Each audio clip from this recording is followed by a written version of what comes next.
Hello, everyone, and welcome to the webcast. My name is Christine Dorsey-Davis. I'm the Executive Director of the Ohio chapter of the American Planning Association, and I'm Chair of APA's New Urbanism Division, and I am your webcast moderator. Today, Friday, October 19th, we will hear the presentation, Transportation Corridor Planning for Improved Land Use Outcomes. For technical help during today's webcast, you can type your questions in the chat box found in the webcast toolbar to the right of your screen, or you can call that 1-800 number shown on your screen right now that's in bold. For your content questions related to the presentation, type those again in the box located in the webinar toolbar to the right of your screen, and we'll answer those at the end of the presentation during the Q&A. If your question is for a particular panelist, please state so in your question. Coming up on your screen is a list of the participating members for 2018. Thanks to all the chapters and divisions for participating and making these webcasts possible and free to their members. If you're looking down the list and you don't see your chapter or division listed, we ask that you reach out and suggest that they join us. Today's webcast in particular is sponsored by APA Wisconsin. You can learn more about them and all of the chapters and divisions by visiting planning.org. And coming up on your screen is a list of our remaining sessions for 2018. You can believe it, we're already starting to book sessions for 2019. So to register for these and to get more information about our pending sessions, just head over to ohioplanning.org/planning webcast.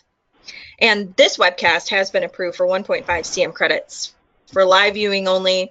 We do have some recorded webcasts that are available for distance education, and you can check that out on our webcast webpage, ohioplanning.org/planning webcast. To log today's CM credits, go ahead and head over to planning.org, log into your MyAPA account, and then from there you can search for CM activities either by the event number or event title, both of which can be found again on our webcast webpage, ohioplanning.org/planning webcast. And like us on Facebook, just search Planning Webcast Series to receive up-to-date information on our sessions. And lastly, we are recording today's webcast. It will be available on our YouTube channel. Just head over there and search Planning Webcast and we'll pop up. We'll also have a PDF of the presentation available at the conclusion of the session today. Just head over again to our webcast webpage, ohioplanning.org/planning webcast. Okay, that's enough of that. Let us turn it over to Jason. Yes, good morning. Can you hear me okay? Yes.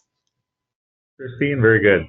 Well, it's a privilege to speak on the webcast today with my talented colleagues here, Will Kratt from ISG and Tim Acklin, our senior planner in La Crosse, about two corridor planning projects that the city did that are probably characteristic of many cities in the country, and looking at a new set of tools to help drive not only good land use planning, but also transportation policy and planning. The goal today is really to provide you with these with tools that are associated with addressing these common arterial corridors where historic land use planning has not effectively influenced transportation planning. And our presentation is broken down to three parts. We're going to do a general overview of the planning initiatives in the La Crosse area that kind of set the stage for these two corridor planning projects. And then we're going to get into the planning effort and the details of the plan, which Tim will touch on, and also how we're going to change the paradigm in transportation planning through effective land use strategies. And will be doing that just before Tim speaks, and then kind of following up with some of the details about the corridor plan itself at the end and before our questions.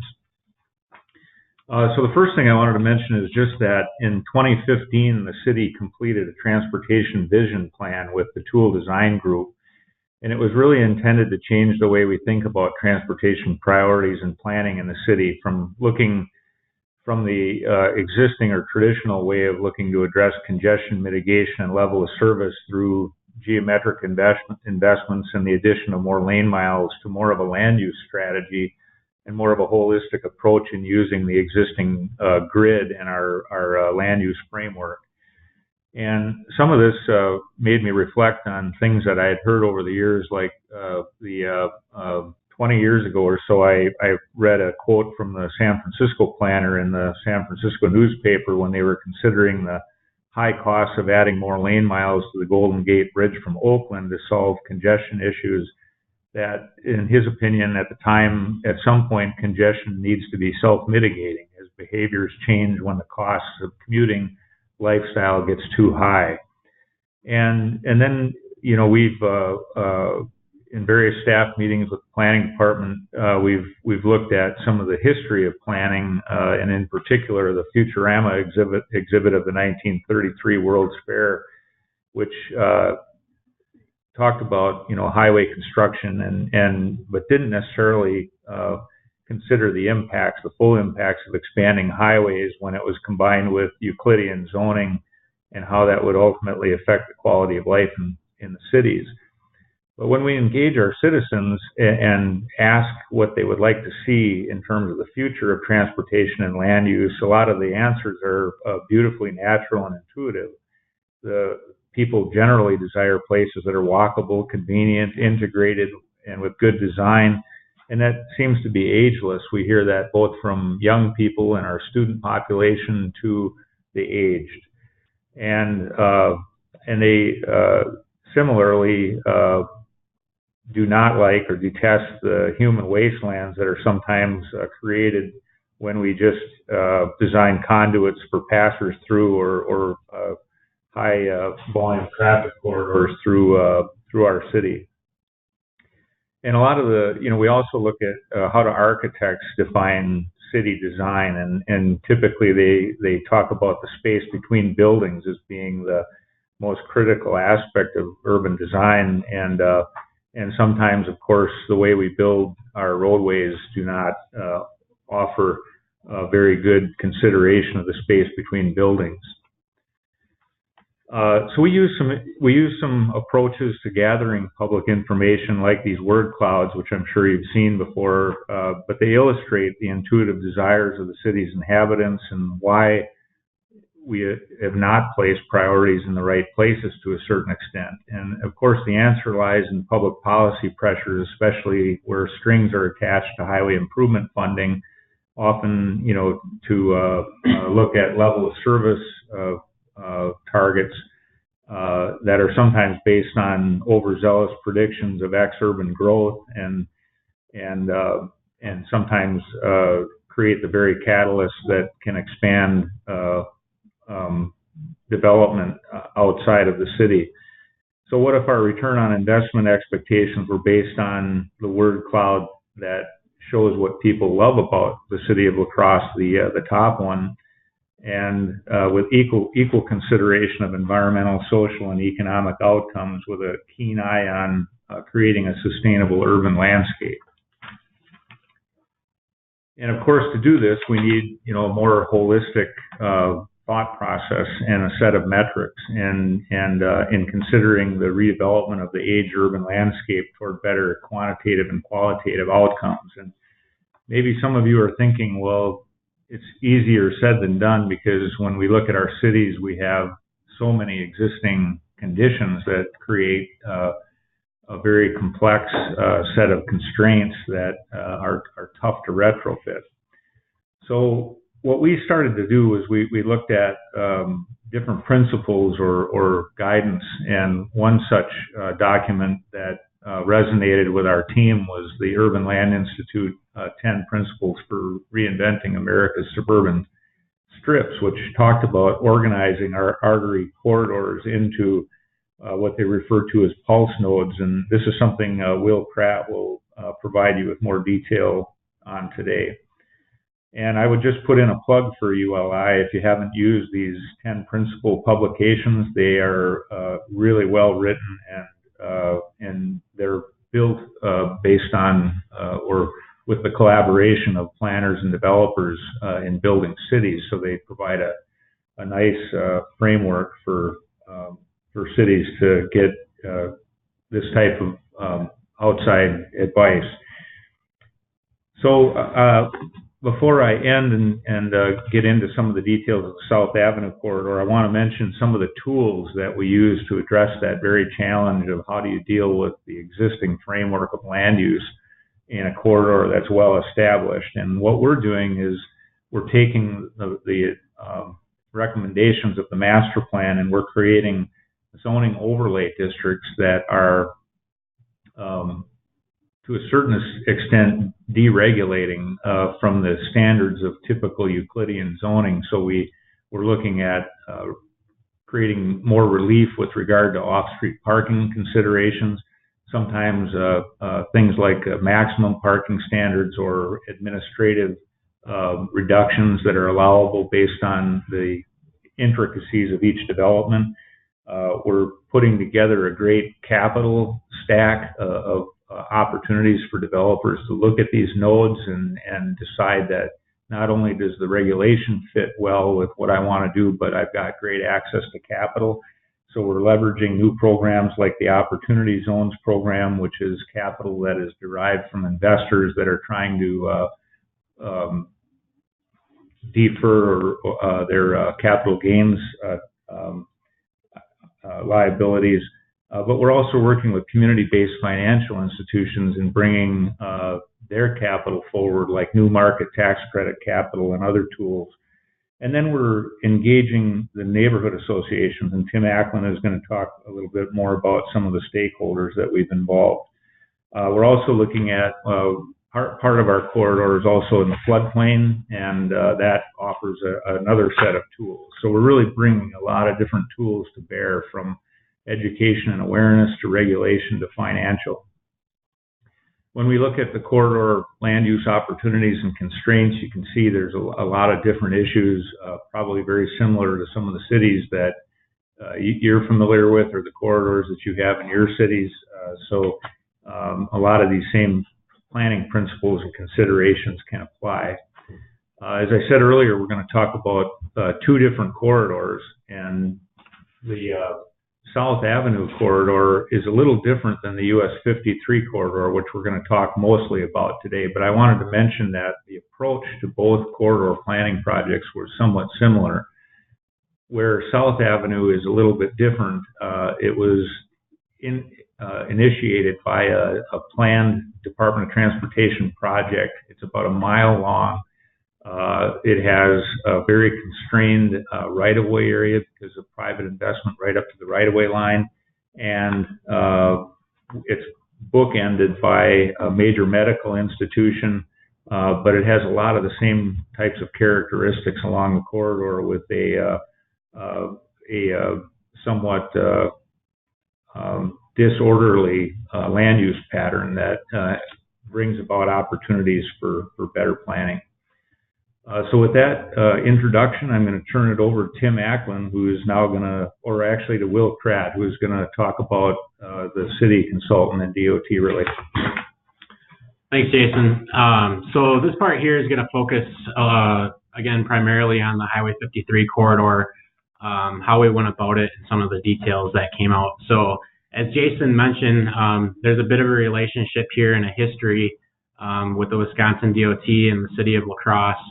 The Highway 53 corridor really starts at Interstate 90 and Exit 3, which is one of the main exits into La Crosse.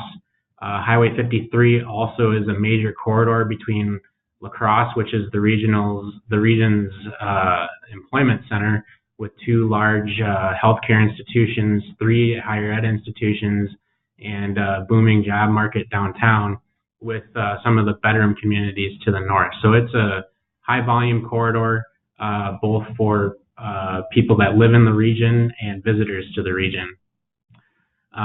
Wisconsin DOT had in their plans for quite a while to reconstruct the Exit 3 interchange with Interstate 90 and US Highway 53. So there was a history there of planning and design where the city really would like WISDOT to look at some things that were more aligned with the city's transportation vision, the city's comprehensive plan, and that all had to be balanced with DOT priorities and funding. Ultimately, what came out of that project, I think most were pretty happy with, but the consultant team was able to kind of play that bridge in between. The city also did a great job of reaching out to the Wisconsin DOT during the project, including having a member of their planning department on the steering committee for this project. So we really tried to break down barriers and silos for this project. So you'll see that theme here in the next couple slides. Something that we talk about quite a bit here locally in La Crosse is really trying to create sustainability. And one way that we look at that is to try to change the dynamics and the momentum to go into a virtuous cycle. So one of the first things we have to do is organize resources. A lot of those are financial, but then as Jason mentioned, we're also reaching out to the community in a number of different ways. So that's working with neighborhood associations. Along this corridor, there's a lot of diverse different business types and industry. So reaching out to large employers, business organizations, and even going door to door, which Tim will talk a little bit about. But it's really organizing all the resources that we have, not just money, but human capital, natural resources, and pulling everything together that we can to then make smart investments. So we came to the realization on this project that once Exit 3 was done, the Wisconsin DOT does not have any long-term plans to take on larger parts of the corridor in the future. So what we really need to look at is how can we make small decisions, take on small projects, and then really stretch those investments to make them smart, incentivize private development, and look at with the limited public resources where we can do spot improvements to say intersections or the like. With that, really make sure that develops into resiliency. We've really been talking more about, rather than just sustainability, we've got a lot of issues in La Crosse, and especially along this corridor related to the floodplain. Industry is changing. So trying to go beyond just sustainability, but really put the community and this corridor specifically on a path to resiliency, and then making sure that throughout this project, we've developed champions and created buy-in from as many people and organizations as possible to celebrate that and make sure that people understand the changes that were made, so that in turn completes the cycle and makes people want to kick in more resources of money, human capital, land, and the like to start the cycle all over again.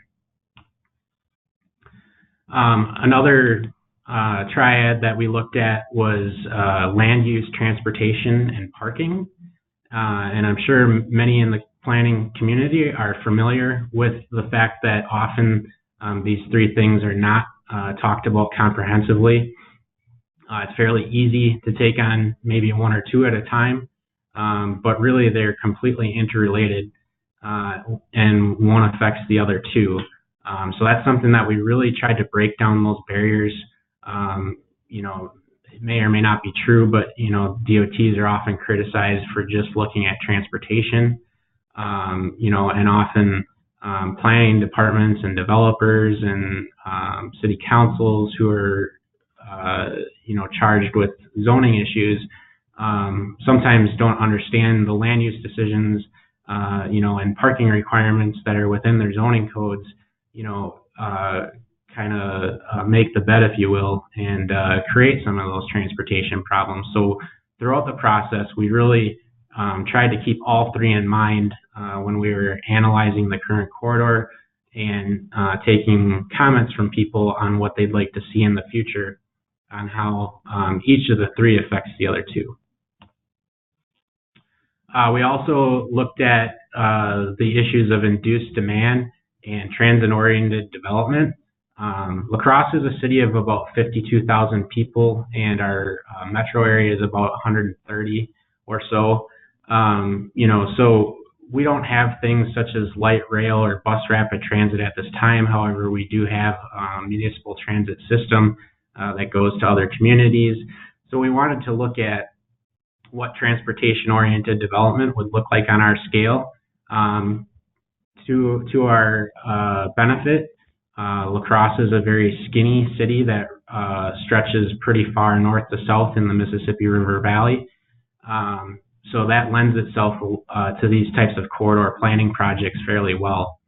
Also, as I mentioned before, many of the communities to the north that make up the balance of the metro area population are what we would refer to as bedroom communities. They don't have a lot of employment themselves. So a lot of that traffic is coming south in the AM and traveling north in the PM, and getting people to understand that building more lane miles throughout that longer corridor is not the answer. We're seeing plenty of research being done to show to prove the concept of induced demand. And so through that concept and analysis of how we could do transit-oriented development on our scale, the hope is that we can continue to grow the region. There's a lot of pressure to grow, but not overcapacitate our transportation system and do it in a way that would harm the community.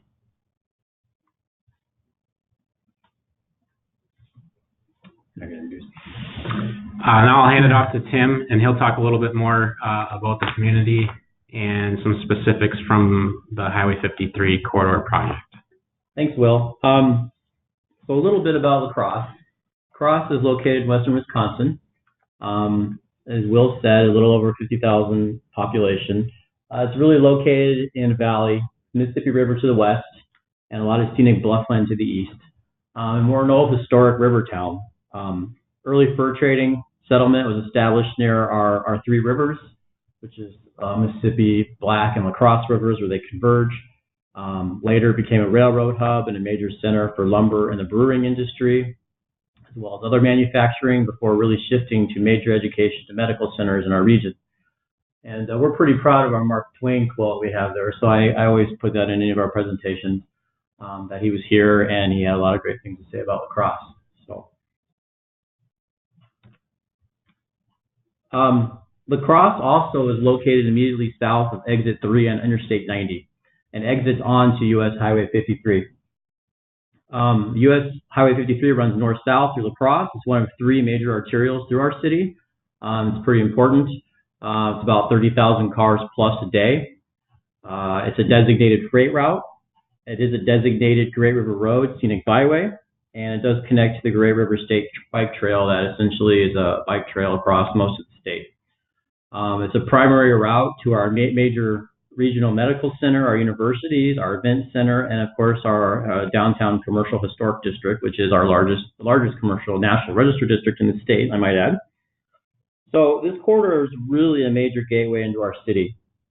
Past planning efforts, too, have really identified the need for some sort of comprehensive plan for this corridor. Past economic development plans, adjacent neighborhoods that are in this area, in their plans, they have a lot of concerns that are related to the corridor.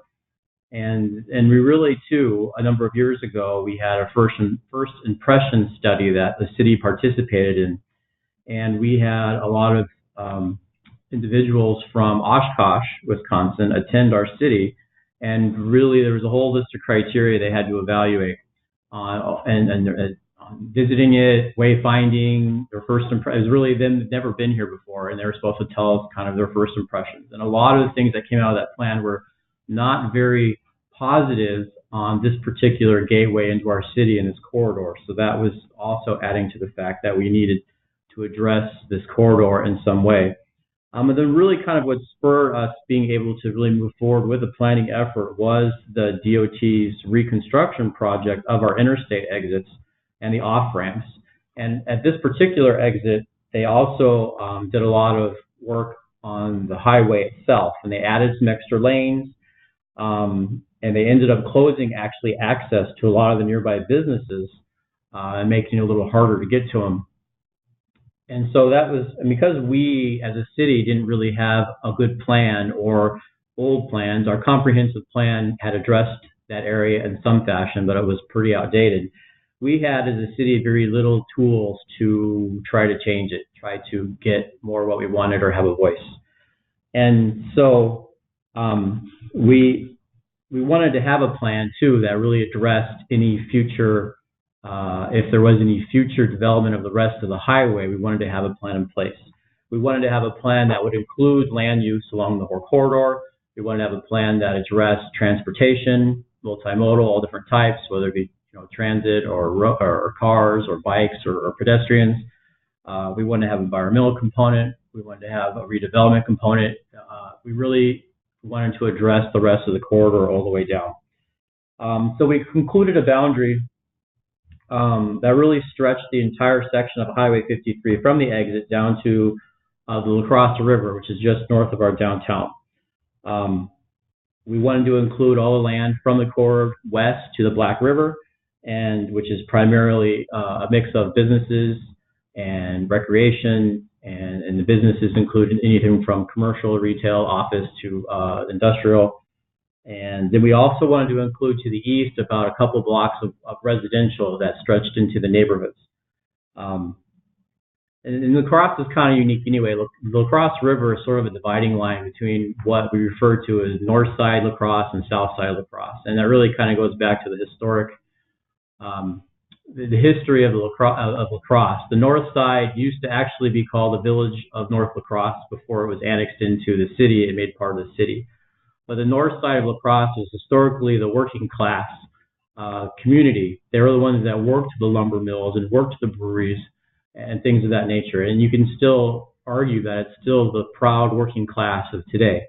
And so there's sort of a rich history there. So we refer to it as the north side. The stretch of Highway 53 in the plan is about 3.5 to 4 miles long.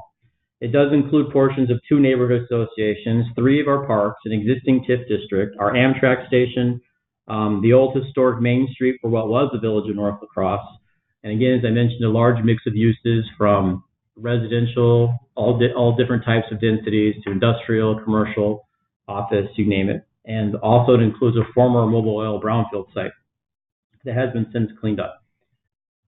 So the largest part of this is how do we get people involved in this process, and how do we get the maximum to get the input that we need to do the plan that we want. So we really established our steering committee is where we wanted to start with the most. So we included on the steering committee both council members, where their districts fall within this area. We included multiple Northside business owners, residents of the neighborhood associations, and as Will mentioned, we did include a member of the DOT. I think it was important for us to have that inclusion in there moving forward, so that we were sharing ideas and trying to get each other on the same page. We also included a member of our Chamber of Commerce, and as well as the ED of our downtown Main Street organization. What we did too then was hire our consultant team which is Perkins and Will out of Minneapolis, ISG that Will Pratt is with, whose office is here in La Crosse, who has an office in La Crosse, and then Tool Design Group from Madison. And early on with this group and the steering committee, we established a community engagement plan. This was really what I thought was important. That was what I thought was beneficial from the consultant team, was they wanted to do this. This community engagement plan really developed our strategy for public participation from the beginning. It established clear goals for our steering committee on how to also elicit public participation. It outlined who is responsible for what task for public engagement, whether it was the consultants or city staff. that allow us to identify every opportunity for public engagement and what activities we'd be doing at each public interaction. And it also established our expectations between the consultants, steering committee, and the city staff on how we would communicate with each other and the responsibilities throughout the planning process. So I think it was very beneficial for us to establish that from the beginning. So we were all aware of what we were doing to move forward. Our first kickoff meeting was held in a brand new elementary school that we had. It was only a few blocks away from the project area. Also for the hope that people could walk to it, and it was getting more people in the neighborhood involved to have input. We mailed a meeting notice to every property within the boundary, and we also hand-delivered a meeting notice to every business, and there was a few hundred of them. The thing that we did not expect from that was sort of the level of appreciation that we had from them. It was quite astounding. We were thanked a lot for just walking into their business and including them in this process, and many of them stated that they on the north side typically feel left out of a lot of city projects, as a lot of the focus they feel tends to be more in our downtown and in other areas. And they were grateful that we were even there inviting them to get their input.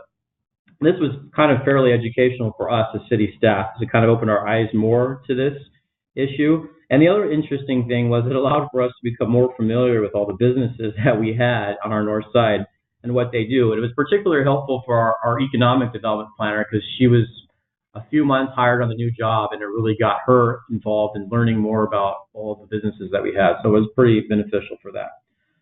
So our first kickoff meeting and all of our public workshops that we had, we also provided childcare, and we advertised that.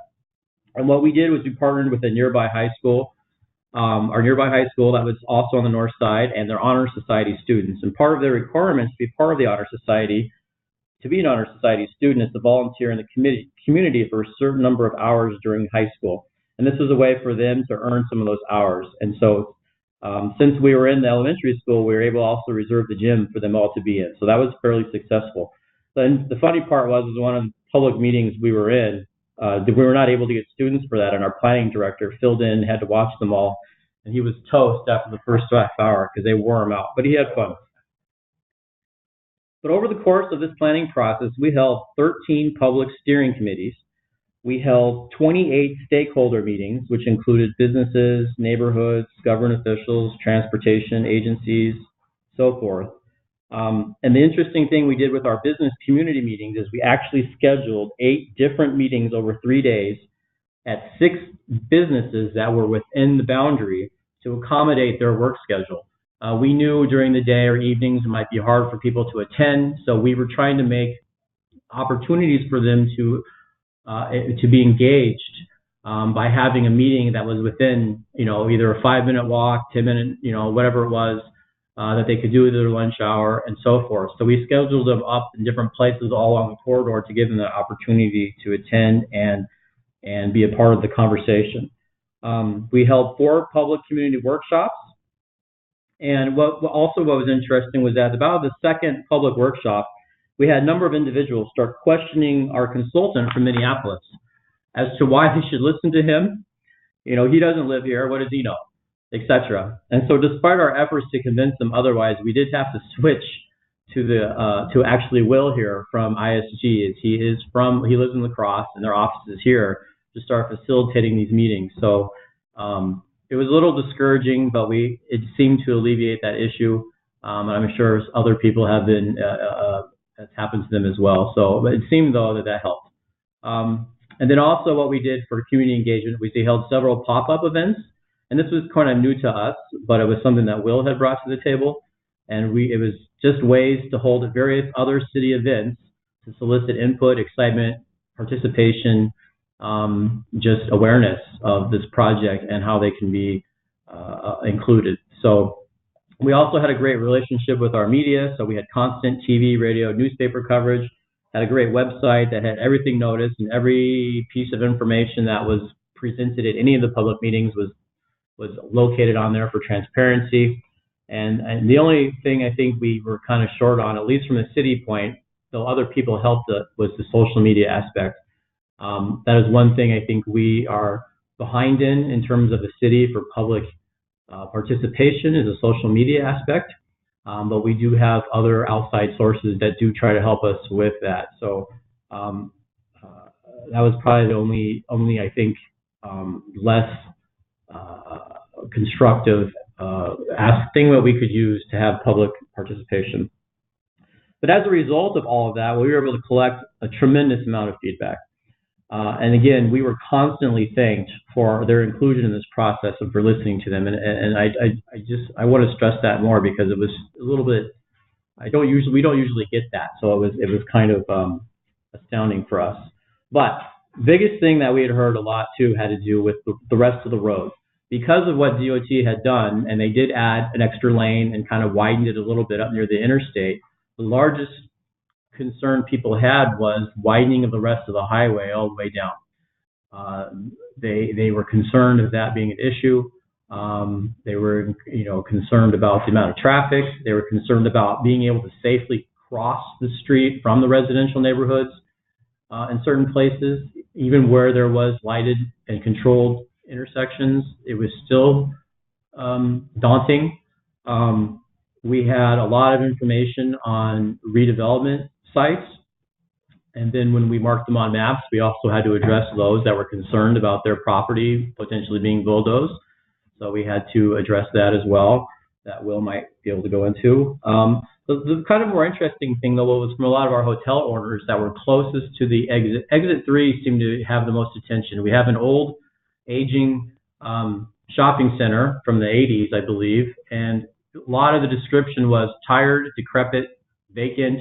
It really is very underutilized. And so that was a very large thing people wanted to have knocked down and removed, and something new going in there. And the hotels that were on the north side up there by the interstate had echoed that same response, because their concern was that people would be getting off on exit 3, and they would be going to these hotels, and they'd be asking for things to do, restaurants to go to, things to do, and there really wasn't. And so they would get back in their car and drive 2 exits down to where our mall is and where the other city has all the chain restaurants and things of that nature, and that's where they were spending their money. And so there was a large concern from them that we really needed to make this a place for people to pull off, particularly on the north side of the thing. So those were largely a lot of the information that we heard. There was a lot more, but that was a lot of the major points. But then from all that information that we gathered, we were developing this pulse node type theory, which I'll let Will go into more, and then more about sort of what also some of the other recommendations were on this plan. So, Will. All right, thanks, Tim. So as Tim mentioned, we did identify a number of pulse nodes along this corridor, and as Jason said, that really came out of a ULI document.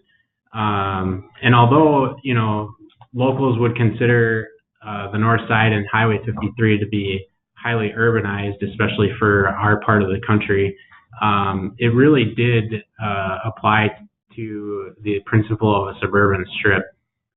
We had strip commercial, we had high intensity uses, industrial uses, and really just a big mix that unfortunately, had never been probably comprehensively planned as that development took place through the decades.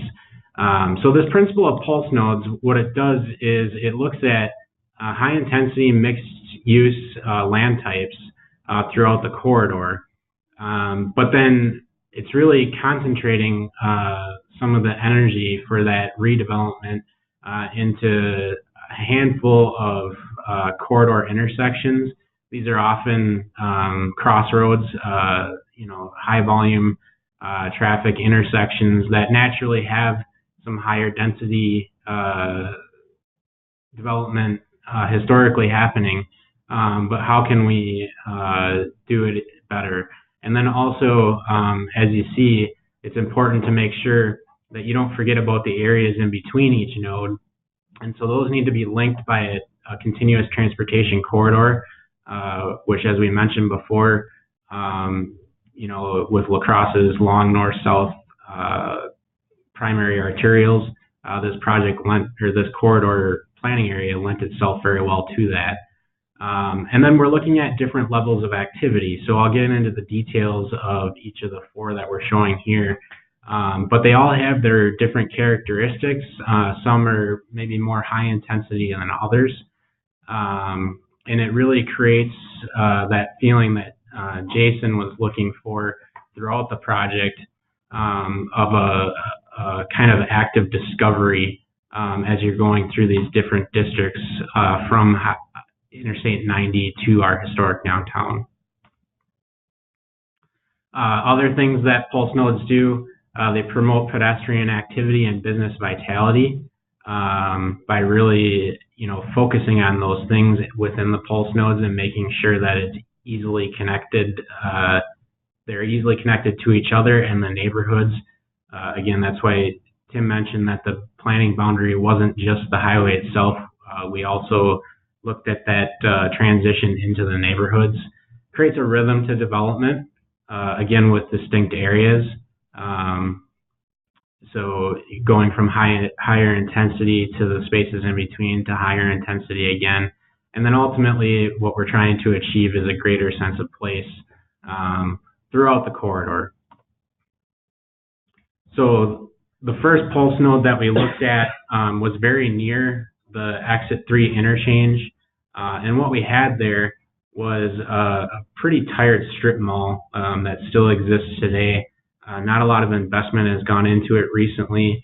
There has not been much turnover, and the vacancy rate is starting to increase with not a lot of interest into it. So it's historically been something that was a good resource for the north side because it did contain a department store and a number of other service businesses, but it's really kind of reached its useful life. And it's a bit of a relic of how things have been done in the past. Also, on this end of the corridor, as Jason mentioned before, we had some floodplain issues to look at. The highway kind of acts as a barrier from the neighborhoods and the commercial spaces to the riverfront. But one thing that the partnership with the city and the Wisconsin DOT through the Exit 3 reconstruction was able to do was able to utilize some dollars to create an eagle watching area. There's kind of a bay here on the river that attracts a lot of eagles in the early winter and early spring as ice is coming in and ice is going out. You can see dozens of eagles at a time, and it really had become an attraction. And also a bit of a safety issue because people from both in and outside of the area would park along the corridor, and there was nothing designated for that. Also, people throughout the community engagement process were really yearning for better public access to the river. Tim mentioned that this is a river town with the confluence of 3 rivers. And unfortunately, I think while the city was historically developed, it was really always seen as purely a transportation corridor and something to connect to industry. And slowly, through comprehensive planning and plans such as this, the city's been doing a really good job of getting that realm of the riverfront back into the public space. Another thing that people were looking for on the north side of La Crosse was age-in-place opportunities. That was something that surprised us, I think, a little bit. There is an aging housing stock on the north side. And, because of some of the history that Tim touched on before, people do have a bit of an identity. So some people, we've got a lot of elderly folks living in some very affordable houses that they've spent the majority of their life in. And one of their desires was, could we attract some independent and assisted living spaces to the north side of La Crosse so that they can keep their north side identity, because those resources really don't exist right now. And this area could be a really great area for those types of developments. And then also, not just the river, but we saw other public space opportunities here on how we could connect some of the neighborhood parks and overlap with the park system's strategic plan to really benefit the existing neighborhoods and these new developments.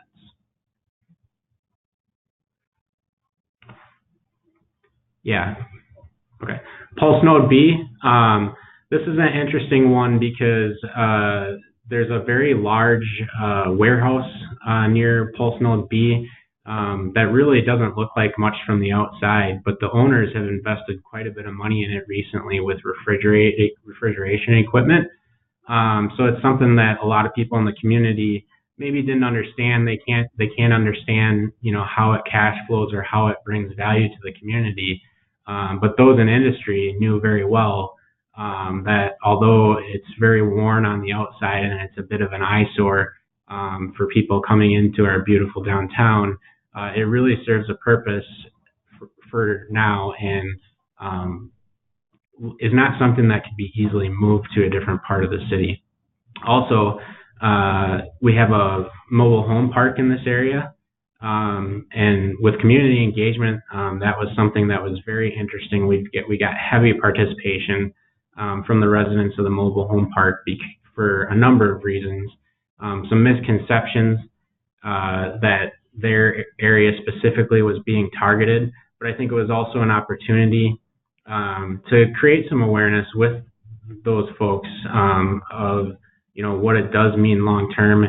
To be in the mobile home park and explain to them that ultimately nobody is forcing anything upon anybody, but the whole purpose to a plan like this is to make sure that we can preserve what the community really is looking for. So as you can see, both with the city planners and county planners and input from the community, we're looking at even if that were to be redeveloped at some point in the future, is there similar types of housing or on that scale that we could look at, such as tiny homes or a pocket neighborhood or those types of things, that are very similar to the mobile homes that would be affordable, create that really community feel, but also, look at ways to progressively redevelop our city. To add to the mobile park thing as well is that the way this is situated off of the corridor, unless you're paying attention, you don't really tell it's a mobile home park that's sitting there. This is probably one of the best darn looking mobile home parks I've ever seen in my life. It's well kept up.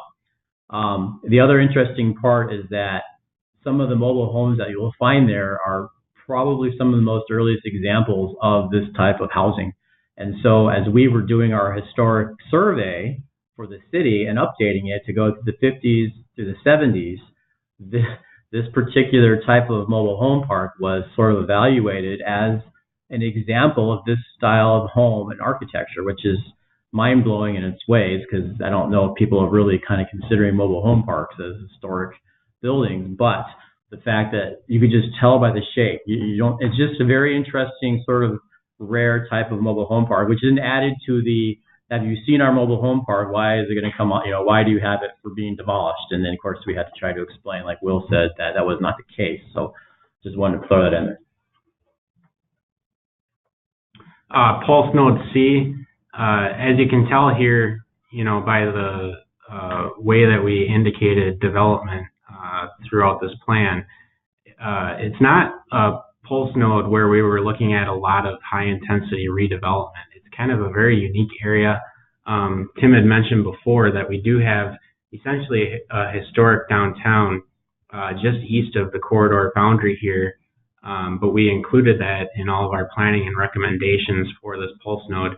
It used to be the downtown of North La Crosse, and it's another well-preserved area that definitely, as a district could potentially have some eligibility in the future. It's also includes riverfront along the Black River and a long linear park called Copeland Park there as well. So it's a really cool mix of historic downtown, public space amenities, and it's kind of almost a secondary gateway as well along the corridor, because this is where the connection over to a nearby township, which really exists as an island between the Mississippi River and the Black River, and also contains the La Crosse Municipal Airport as well as another exit on Interstate 90. So we do get a fair amount of traffic at this pulse node as well that may have skipped the northern part of the corridor. So again, what we were looking for here was how could we overlap with some of the ideas that are in the park systems strategic plan. We've got a great public-private partnership in this park as well with a semi-professional baseball team and their owners that are making investments to private property but within the public park. And so we looked at ways that we could possibly raise the bar and diversify some of the commercial and neighborhood business properties to better support the neighborhoods. A few opportunities maybe for some higher density residential, but really how could we, in this pulse node, amplify what's already there and build off of the resources that we already have. One of the last ones was pulse node D. This is a really interesting area because again, there's many transportation challenges here. This is where the road splits from being a 5-lane road to a one-way pair, which creates some interesting challenges. This maybe isn't so much as a crossroads as the rest, but we've got some major floodplain issues here. This is some of the worst floodplain area within the city of La Crosse, which is creating a number of challenges, not only on the corridor, but into the neighborhoods. Many of the businesses and industries along the corridor are bumping up into the 50% rule, where they're really limited on how much more money they can invest in their properties. So that's one of the huge challenges along this corridor and really for the city of La Crosse is how do we work through that? We have businesses that want to stay, want to improve, homeowners as well, but because of regulations, they're not even allowed to. We also have a bit of a business cluster here related to automotive. There's a number of service facilities and also car dealership in this area that are looking at relocating to be out to where the rest of the dealerships have clustered in the area. The fire department is doing a comprehensive study right now that's finishing up and moving towards redevelopment of fire stations, and some of those are going to be relocated. So there's some unique opportunities there with city-owned properties and buildings that could really play into a really unique mixed-use development here. Also, while this one's not directly on the Black River, it does have the La Crosse River Marsh adjacent to it, and the city's done a really good job in the last several decades of preserving the marsh and helping people to understand that it's not a dumping ground like it may have been used for in the past, but it's really an amazing natural amenity that can be used to connect to nature. We've got some paths through there that are great recreational and commuter networks. And then also the understanding of with the floodplain issues that we have, it really is a huge buffer for us and it's very important. So with that, we'll take any questions that you may have. You can contact any of the three of us at any time. Our phone numbers and emails are there, and we'll answer any questions. And maybe before we do that, Christine, I'm just going to, this is Jason Gilman again, the planning director, and I want to mention something about the tools that have aligned themselves, that have created activity already on this corridor toward our objectives and the vision for the corridor. So if you can imagine in your mind's eye what this corridor looks like today, it's probably very similar to many corridors that you have in your cities around the country, where it is somewhat lacking a sense of place. It's very much a commuter corridor. It is not creating that virtuous cycle that Will was talking about. And the tools that we've put in place that are changing it include what Tim referred to as a very, very intensive public participation process, which not only built advocacy, but it also built excitement and developer interest and investor interest along the way, which was critical because then, they knew that when the city adopted the plan, we were also serious about putting the tools together, like the financial incentives and the regulatory tools that would set the stage for the things the developers and investors are interested in.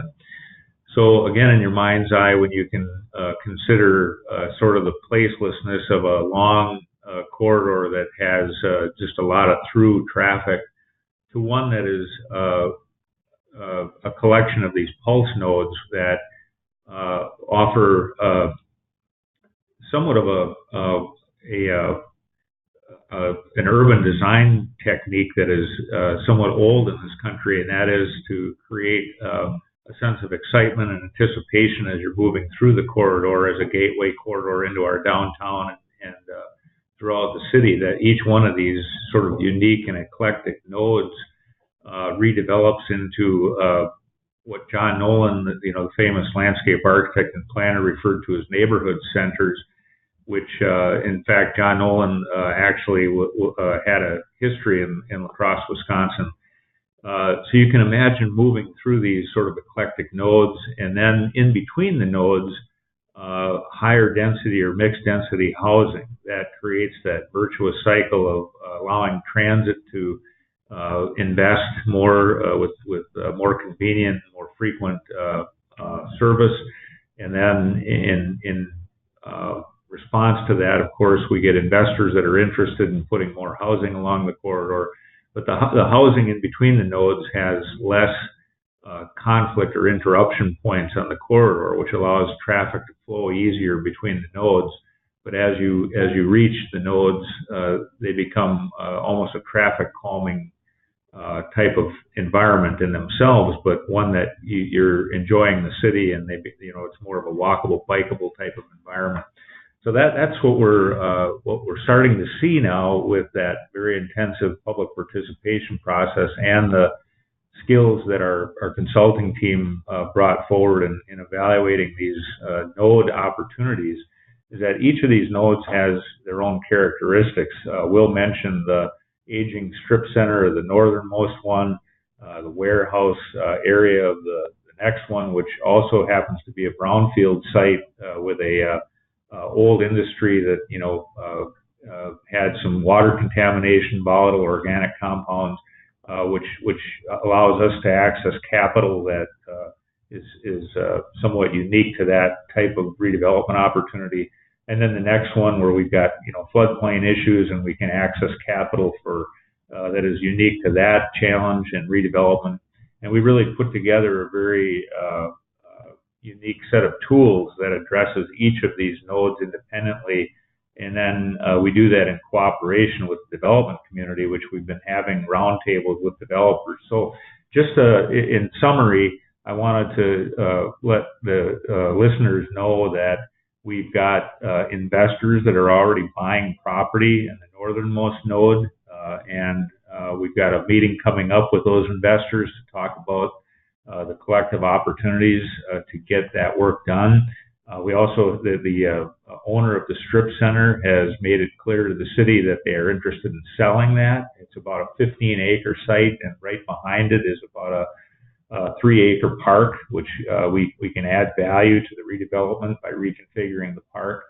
And then as you move south in the corridor, we have a master developer the city has hired for a 70-acre redevelopment in the southernmost node, and we have development activity and a very active neighborhood association in the one of the middle nodes that is working on branding and engaging investors and so forth. So there's a lot happening already as a result of this fairly recent adoption of a plan.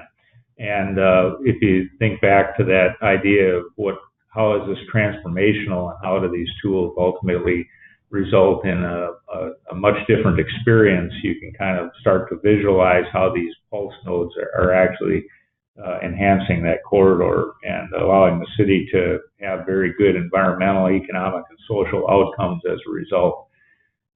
So I'll end there, and we can talk about answer any questions that you may have. The last thing I wanted to say is we did partner with a business. It's what's called the North La Crosse Business Association. It's a nonprofit they have up there where they a lot of the north side businesses get together and talk about stuff. They've actually taken the lead and partnering with the city, but taking the lead on implementing this plan.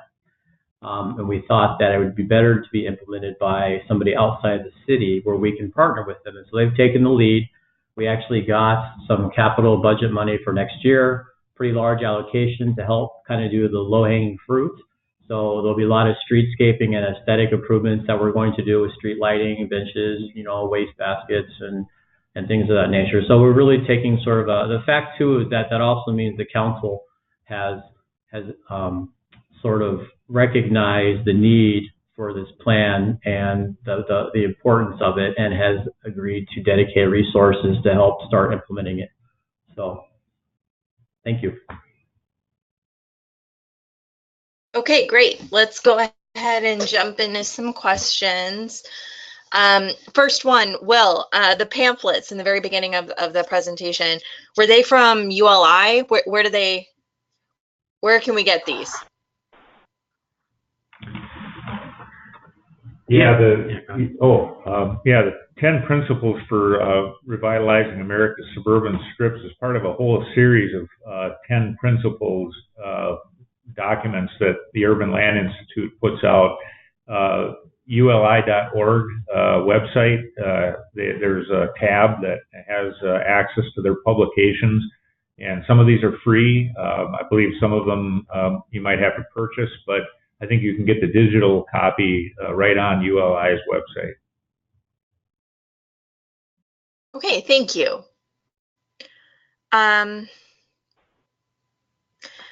Next question, Tim. The corridor improvement seems to abut the river, and I don't notice any levees or flood walls or berms. Is flooding ever an issue, and do you have to prepare for a 100 or 500-year storm? Yes, we do have to prepare for that. And a lot of the north side actually is in the floodplain, but most of it's not actually due to the river. It's for a different reason. The road, and Will might be able to help me out with this a little bit more, but I think the road itself acts as a levee in some cases. But yeah, it's been a constant struggle for the city of La Crosse. It's very important. While we have this issue, the city has done a pretty good job of being able to protect investment and human life from major flooding issues, while not destroying that riverfront as well. So unfortunately, this part along the Black River of La Crosse does not have any levees or flood protection that is certified by FEMA or the U.S. Army Corps of Engineers. A lot of what's there, as Tim mentioned, the highway in certain areas acts as a levee wall. And then also there was some emergency things done back in the 60s when we had our last major flood that act as unofficial levee walls and barriers. As Tim alluded to, La Crosse's biggest risk from flooding probably is not from high water or some kind of floodway coming down the Black River. Really, what's driving the north side being a floodplain is that it always was a floodplain, and a lot of it, was filled for development way back in our history. It's also directly tied to the La Crosse River Marsh. So a lot of the flood effects will likely occur due to backwater issues with the La Crosse River as the Mississippi River rises, and then also actually water rising due to high water tables with flood events as well. Jason, maybe you can touch on a little bit of the conversations that the city's been having with federal agencies on maybe some opportunities, but there really isn't a great solution for totally protecting the north side without majorly impacting some of our natural resources. Yeah. As Will pointed out, we haven't had a major flood or repetitive damage since the mid-1960s because our existing levee system has generally protected us, notwithstanding people do get water in their basements because of high water table, but the one of the bigger issues that we're facing right now is the national flood insurance policy, and the fact that if you're considered in the floodplain, you're going to pay flood insurance, and of course that's there's inflation in flood insurance right now with the hurricanes and all the things happening nationally.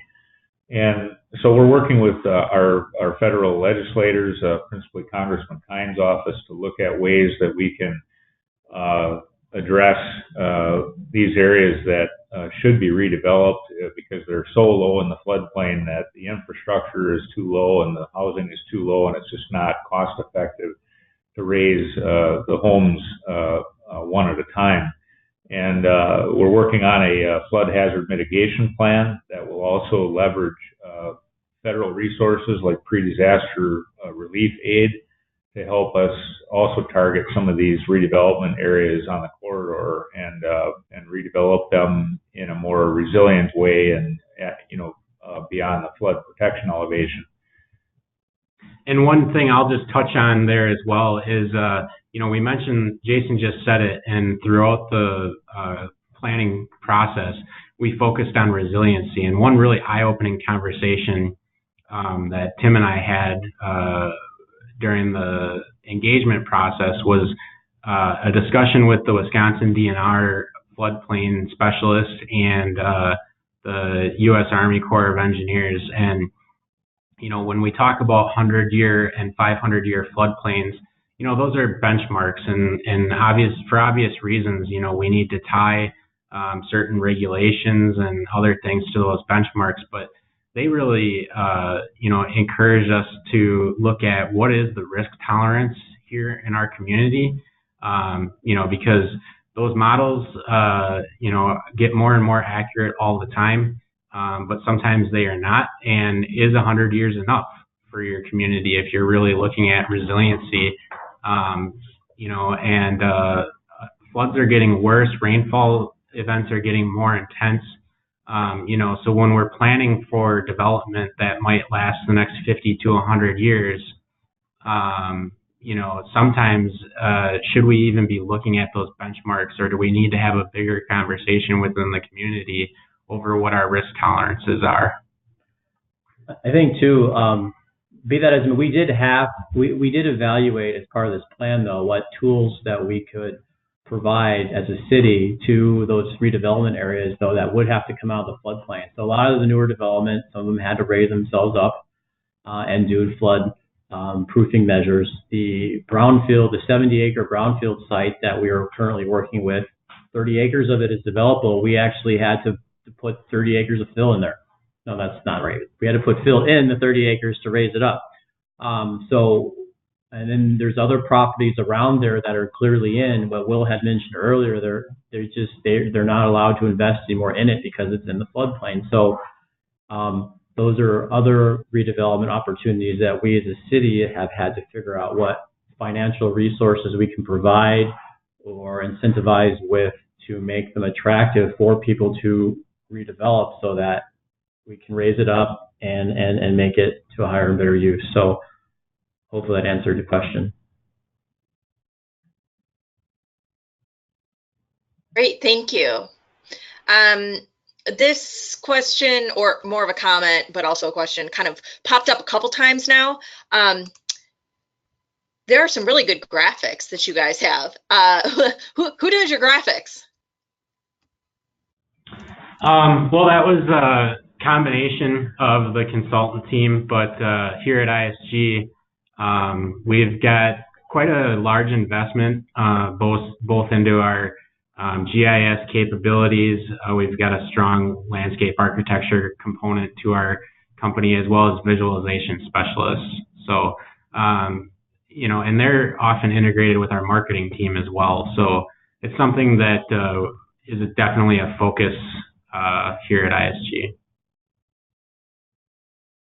I want to say that those were critical too in engaging the public. To have that level of talent in our graphic communications. I mean, it really helped with the public participation.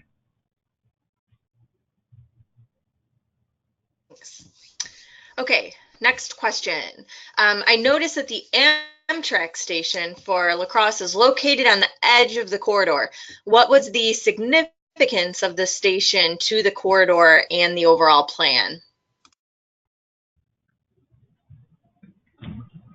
Well, the Amtrak station is essentially our only train station. It just fell to within sort of the boundary, the eastern boundary of our of where we wanted to have this study for. But I mean, this also too, I think the reason why, I'm assuming the question is why was it included or how would it be significant to hear. But part of other transportation, we have a citywide bicycle and master plan. That plan we also referenced quite a bit. So our transportation component of this included a bicycle, bike boulevard, so to speak, or a commuter route along the street that would also connect to this. So the Amtrak thing, we were trying to have more ways to connect to it for bicycles and pedestrians. It is heavily used. It is a historic train station. It was just pretty vital it's a pretty valuable resource on the north side. I'm not sure what the question is, but. Yeah, and, honestly, we could probably do another 90-minute presentation and question and answer on that, because it has an interesting history to it, especially recent history. During the stimulus package, there was some ideas and funding out there to provide high-speed rail between Minneapolis, St. Paul, Minnesota, and Chicago. That later was turned down by the state of Wisconsin, but it has the potential with developments like that to really change the dynamic for that area. Also, if you're on the coast, you might be familiar, with Amtrak performing well.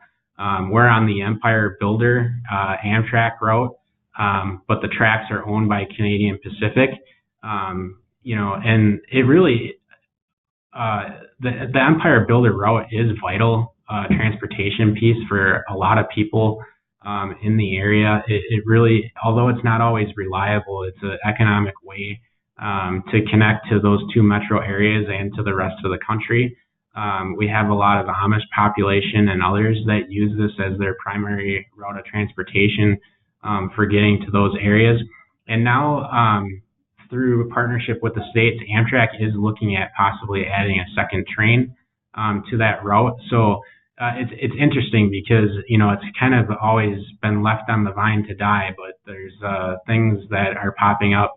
Another interesting piece, too, is it's an area that partly through this corridor planning project, but also for further other development strategies citywide, the city planning department has been looking at creating heat maps using different data on where the city should be looking at redevelopment. And what's interesting about the area around the Amtrak station is that it's an area that has some floodplain issues, but they're solvable. It also, that we have some concerns with crime in that area. And then, as Jason mentioned, the city's been attracting some development partners and CDFIs to the area, and that area specifically around the station is starting to gain some interest. So, to answer the question, I think we're hopeful that we'll see some really interesting things going around the Amtrak station, and show the rail community that there are opportunities to increase service and provide viability to the system in the future. Yeah, I would just add to that too that that area is a tax incremental financing district, and as Will pointed out, it's actually in a distressed census tract, which makes it eligible for both new market tax credits and the new opportunity zones program.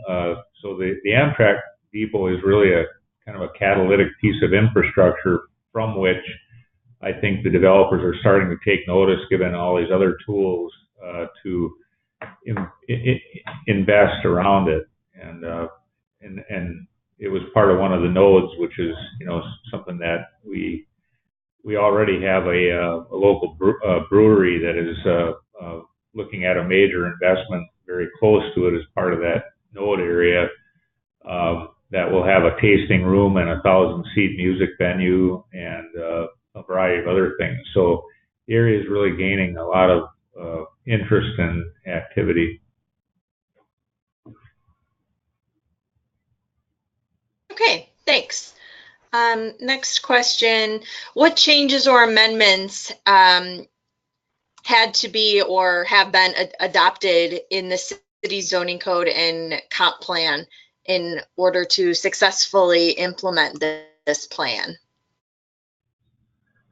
Yeah, that's a great question, and what we're using right now is we're putting together these zoning overlay districts, and one of the things we recognized was that because of the city has a very low vacancy rate in housing right now, I think it's around 2.5%, so a very aggressive market, and we have a lot of investment property owners that, where some of these districts, like around the Amtrak Depot neighborhood, there's a fairly high amount of rental property. And it becomes very difficult for developers to assemble land.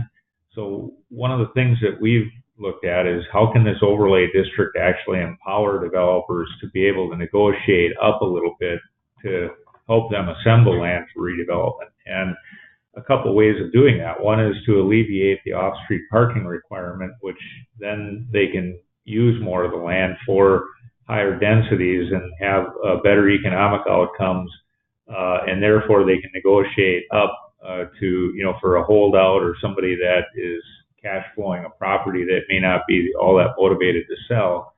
And then also flexing the area standards and removing some of the use restrictions so that if they're assembling 5 pieces of land and 2 of the parcels are R1 zoning and 3 of them are commercial, that they don't have to go through 5 different public hearings. They actually have the flexibility with the overlay district to create mixed use or so really streamlining the development process, allowing more options for density, and giving the developers the tools that they need to assemble land. So that's the strategy that we're employing, and we've had, as I said, we've had developer roundtables, and the feedback has been very positive.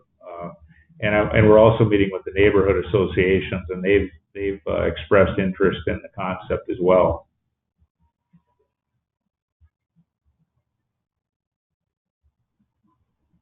Thanks. Next question. Would you describe in more detail how the transformation from existing to planned land uses and design will help advance the outcomes cited for the pulse nodes?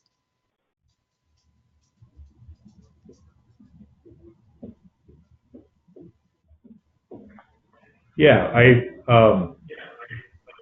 right now, if you look at a zoning map, or even more so existing land use inventory, you'll see a real mishmash of land uses. There isn't a really a good consistency of well-organized land use. So one of the targets is to take these zoning overlay districts and create opportunities for mixed use and density where the neighborhood centers or the nodes themselves are.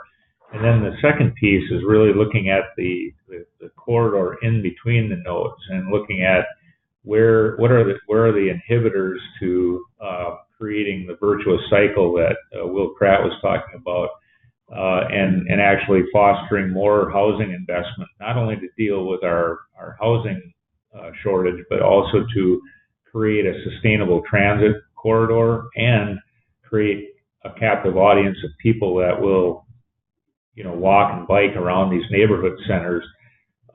So it's really setting the stage. It's sort of cleaning up the land use pattern with these tools that are more flexible, but also guiding development to be context sensitive to the neighborhood and also high quality. So one of the things Tim Acklin does is he administers our city's design review process, and we are not compromising on design review. So we have a set of architectural standards that have to be met that do address context sensitivity and quality in building and architecture.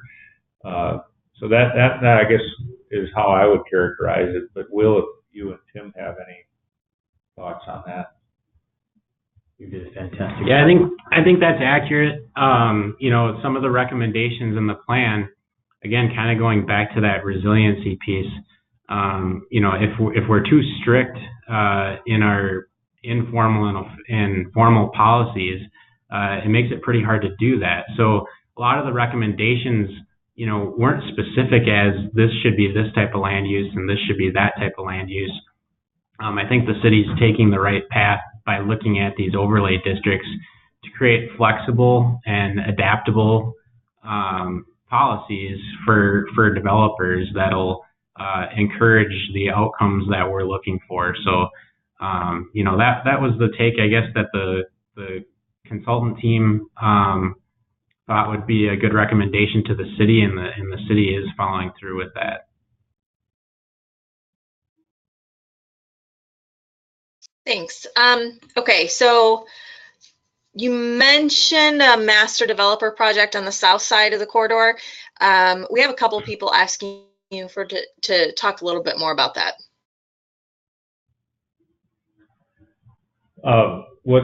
We have a redevelopment authority, and the redevelopment authority owns the 35 acres that Tim Acklin was referring to earlier.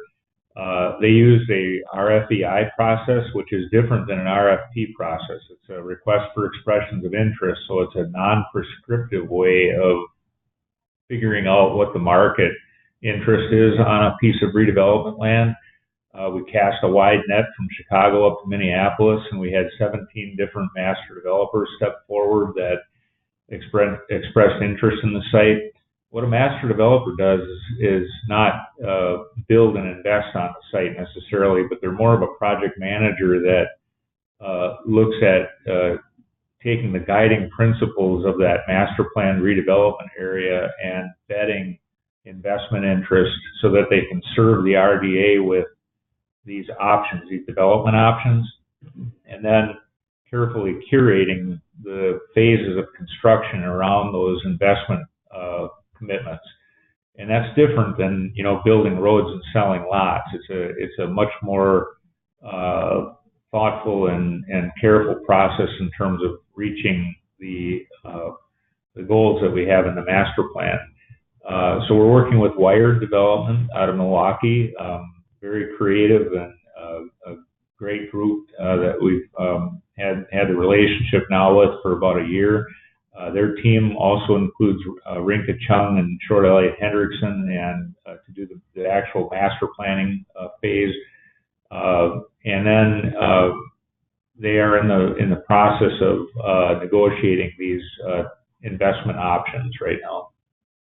And from the consultant team's perspective, even though that was within the corridor, we were instructed, to just build upon that master plan that had already been created through an intensive charrette process years ago. So I think that's really important. We did a lot of research and work into taking a look at past plans, and what we tried to do was reevaluate them for sure, but pull out things that maybe had been left behind from those plans and not try to reinvent the wheel or create contradictions. So that was a very recent and relevant plan. So we really didn't try to change it. Also, I had mentioned throughout the presentation too, our park system has a pretty well-developed strategic plan So we weren't, necessarily going out there, from a project and planning department perspective and trying to tell or reinform, that department what needed to be done. Again, we just built upon that. So.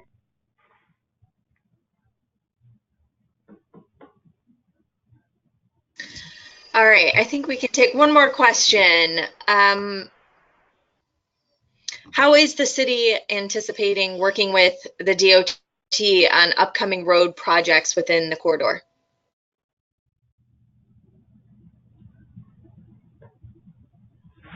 Well, that's one of the reasons that we were proactive in doing these planning efforts, and that now that we have a well-supported plan that had a very significant public participation element, and are arguably organically created, the city's plans, along with the larger transportation vision for the city, start to inform the work that we do with the DOT. And I think one of the greatest challenges, just to be candid, is that oftentimes DOT funding has strings attached to it, whether it's congestion mitigation or level of service, or in the case of South Avenue, it was HES or safety money, to reduce crashes along the corridor. And sometimes those strings that are attached conflict with some of the things that the city desires out of the transportation planning. So it is an ongoing conversation, but I think we're in a better position now with these plans, along with the land use outcomes that are being encouraged through all the tools that we've mentioned today, to actually change the paradigm along these corridors, so that we have a different transportation characteristic. And like many states and regions throughout the country, for numerous reasons, we're in a bit of a budget crunch with the DOT. I can't speak for the city being on the consultant team, but we also do work with the Wisconsin Department of Transportation. And throughout this corridor, within the last 20 years, they've done about 2 miles of complete reconstruction of the corridor. And really what's remaining is nowhere on their plans. I mean, even their longest term plans don't include any more changes to this corridor. If you go on Google Street View on the southern part of the corridor, you'll see that new development has been raised up as much as 3 to 4 feet. So that's something that we looked at here as well, in that, if there is a reconstruction in 20 feet or 20 years, it's likely that the DOT will have to bring the highway up out of the floodplain. So that brings some interesting challenges when you're looking at long-term redevelopment. But what I mentioned is that since there are no funding projects planned, we really tried to focus from the transportation side of things, instead of coming up with conflicting things or ideas that are never going to come to fruition. We focused on intersections, because there's, whether it's highway safety improvement dollars or others, those types of spot replacements can maybe be a little bit more easy to come by. And then also, one interesting thing about this corridor is in the middle of it, it does split into a one-way pair. So it actually splits, there's a block in between, and there's 2 lanes of traffic going in each direction, but it's still designated as US Highway 53. And one idea that actually came out of the planning department that then was further developed by the consultant team was to maybe look at changing that so that one side of it could become a 5-lane road and really still be that principal arterial, but maybe the other half of the one-way pair then could go on a road diet and maybe be turned into a 3-way road that would be more of a neighborhood connector with some high density neighborhood commercial and higher density residential as well. We think that could potentially be something really great in the interim. and then also, create higher property values for that essentially no man's land that's in between right now. That's kind of on an island between those two busy roadways.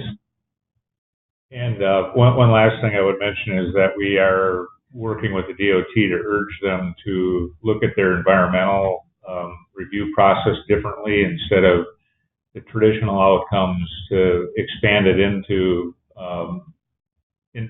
roadway or transportation investment that actually creates sustainable urban